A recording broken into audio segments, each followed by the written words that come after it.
situation that called for it, it would be this particular year because of Harden and Russell Westbrook. But I have no problem with compartmentalizing, having a regular season award, having a playoff award, and then having an NBA Finals award. I think it's good to dissect that and compartmentalize it and to highlight dudes that show up for 82 games during a regular season, and then for 15 to 20 games during a playoff stretch, and then for the NBA Finals. I think there should be 3 separate awards, and I have absolutely no problem with it whatsoever. The regular season needs to matter for something. We are asking the paying customer to come out and support the NBA product for 82 nights a year. If you're going to do that, then I would like to see what you're really, really highlighting is the commitment to excellence that a particular athlete makes over the course of November through mid-April. I think that speaks volumes, and I think that when you award somebody for regular season heroics, it authenticates and accentuates the fact that the regular season indeed has meaning. I think you need to keep it the way it is. My friend, and insofar as I look up to anyone in the business, it is Tony Kornheiser,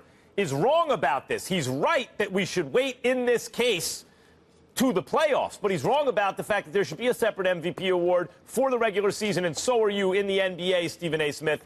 And I would say even now, you don't just wait for the first round because they're going to play each other. You wait till the end of the finals. Here's why.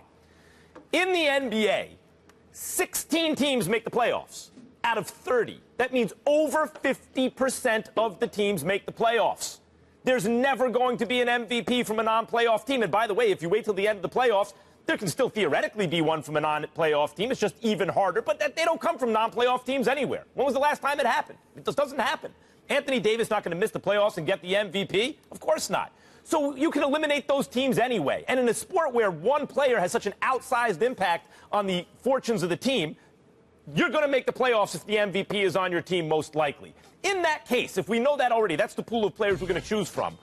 You're not really eliminating anyone unfairly because you're only picking from playoff teams, players on those teams. So here's the question. Why have a separate award for 5.5 months of relatively low-leverage games and not acknowledge 2 months of extremely high-leverage games? You have a regular season MVP and a finals MVP. What about the playoffs in between? We don't know. And by the way, the MVP is more likely to win the championship if he's on a great team than not. That's really how you show how great you are. LeBron James takes his foot off the gas in the regular season sometimes because he's got his eye on the prize. Now think about this, Stephen A., and this is why it shouldn't just be for the first round because Westbrook's playing Harden.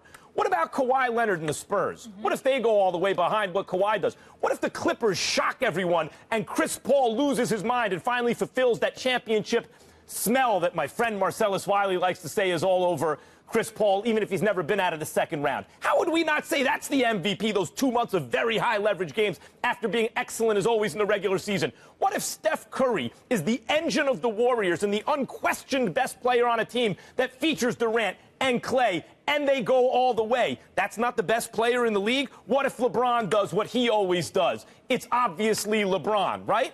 So not just the first round because these two guys are playing each other, because I'm not even convinced Harden deserves it over Kawhi. You got to wait till the end of the fight.